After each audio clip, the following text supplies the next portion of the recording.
Hello, Steve White, Steve Arts 89. I'm happy to do a video about this book. I've been putting it off for a while. Basically, there is a book called Madonna, The Day I Was There. It's one in a series of books. They've done one on Prince and Jimi Hendrix, and basically it's a bunch of accounts of people's experiences with Madonna. Mostly, I thought it was all just experiences of her seeing her live from the fan perspective, but there do seem to be other stories from people who've worked with her on the tours and also in other capacities. So doesn't seem to be exclusively about concert experiences.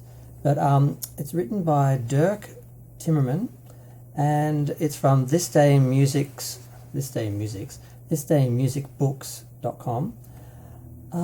It's 232 pages. It's got 200 images, and it is selling in the UK for $24.99 and in the US $32.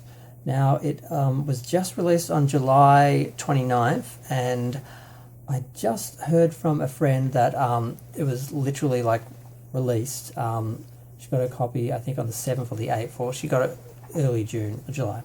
So I'm excited because I was contacted a while ago about it because they wanted people to contribute to it, and someone forwarded me, which is nice. And I meant to do it, and then with the whole COVID thing, I forgot all about it. And then I got a reminder, and I managed to write up. I sort of wasn't sure how much space they'd have. I sort of obviously didn't think I'm very important, so I sort of thought, well, I'll just do a little bit on each experience I had with Madonna. I mean, the tour, with seeing her live, I didn't have any experiences with her personally. I didn't meet her. And I just sort of wrote them each out and emailed them separately. I thought, well, maybe one of them will get through, and I included some photos of each one. I thought, well, maybe the photos might help. And then I got an email back from the guy, and he's like, yeah, we're going to use all of them. I'm like, all of them? Oh, shit.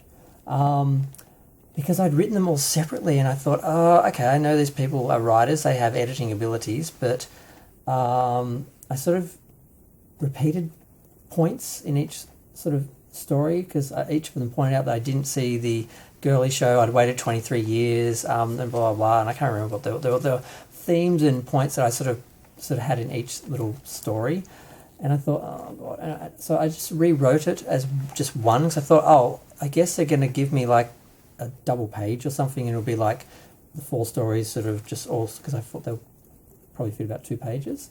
So I wrote it again. I'm just going to rewrite it and cut out all the bits that are repetitive. And I included a couple little bits as well that I sort of wanted to mention. I thought I'll just send them that. And they asked me, they liked my photos and said they wanted to use my photos as well. And they just asked me the names of the people who were in them.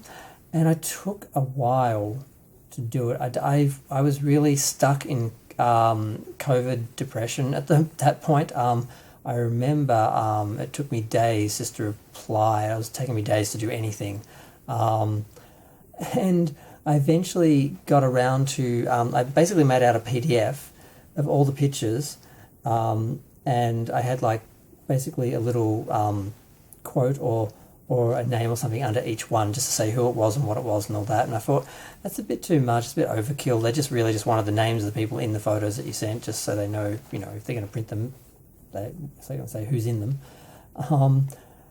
And then I didn't hear anything back, and I thought, oh no, you've gone too far. You've rewritten the thing like you think you're an author or a contributor or something, and you did a whole PDF of the photos you'd already sent with the names and everything. Like, I thought, you've gone too far. You've pissed them off. You annoyed them. You probably won't be in it anymore. So I just forgot about it.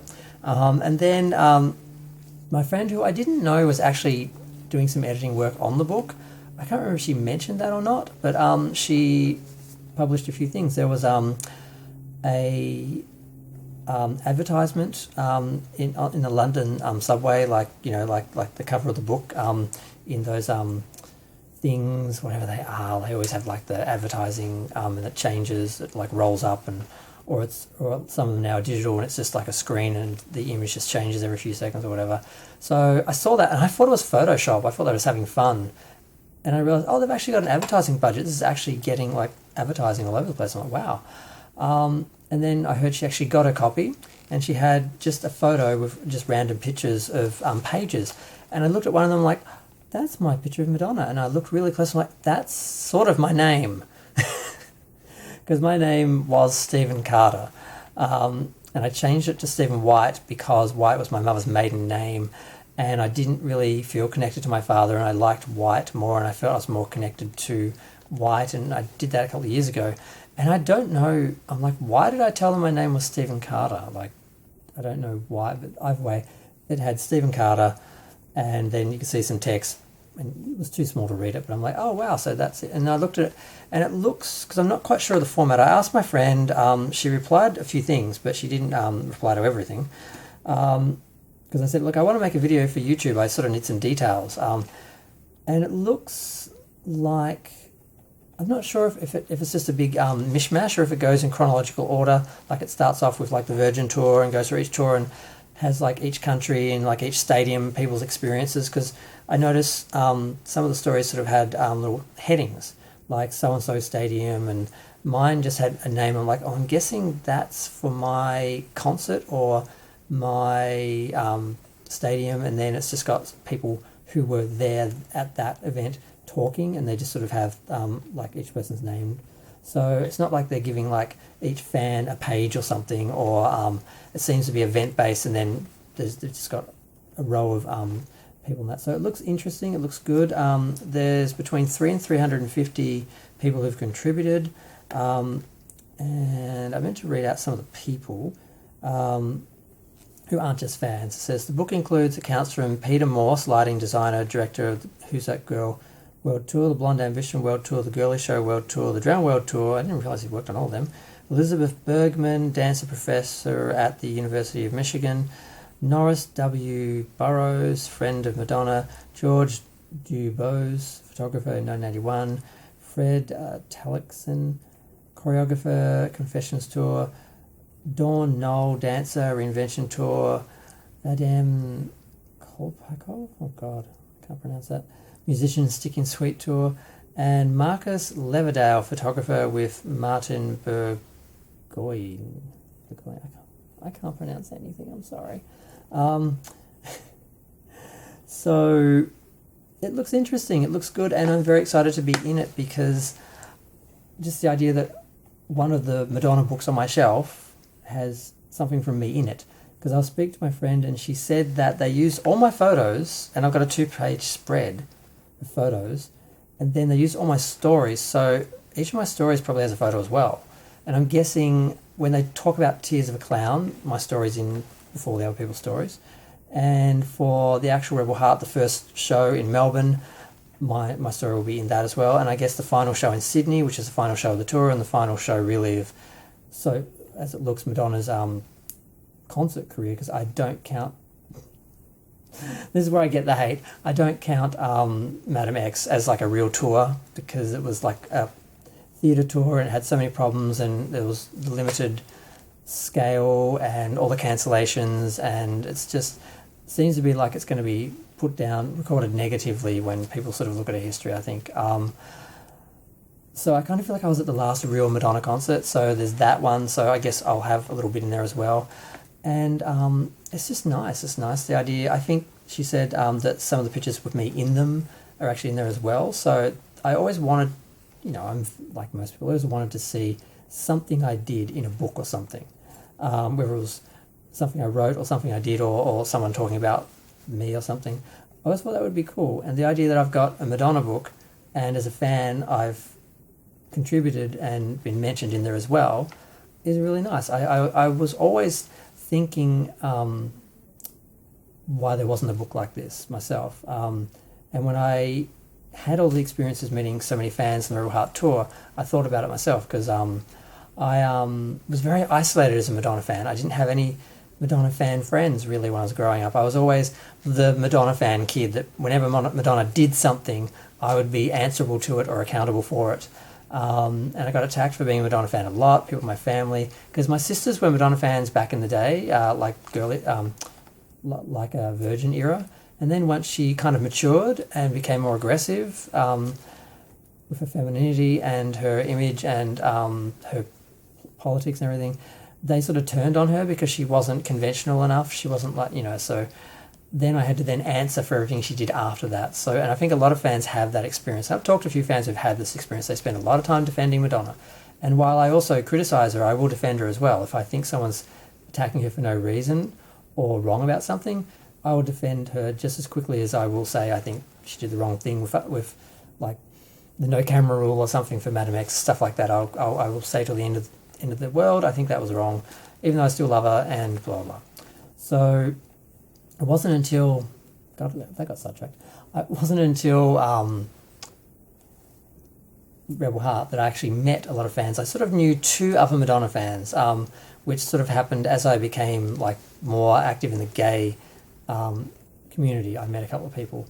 One was very old school, very stuck in the past, and the other one is more keeping up with her, more contemporary than that. And they went to the concerts. Everyone I knew went to the concerts. Everyone, but this is not going to be a video about the Rebel Heart show. But I just met a lot of people, had a lot of experiences, and I thought someone needs to talk about this. And I thought I'm going to write my own little book about my experience. Like I was going to do like a photo book, because I took a lot of photos, and then just write a few little stories, just more so for my memory than thinking anyone would read it, because obviously I just print out a couple for myself or whatever, maybe someone for a friend. But I'm glad someone did this, but I'm looking forward to it. But the problem is Melbourne is in lockdown for 6 weeks, so if I order the book, I can't actually go to the post office to get it without the threat of a $1,600 fine. So I have to wait another month or so before I can order it. I guess I'll order it in about a month, so it'll take a week or 2 to get here, I guess.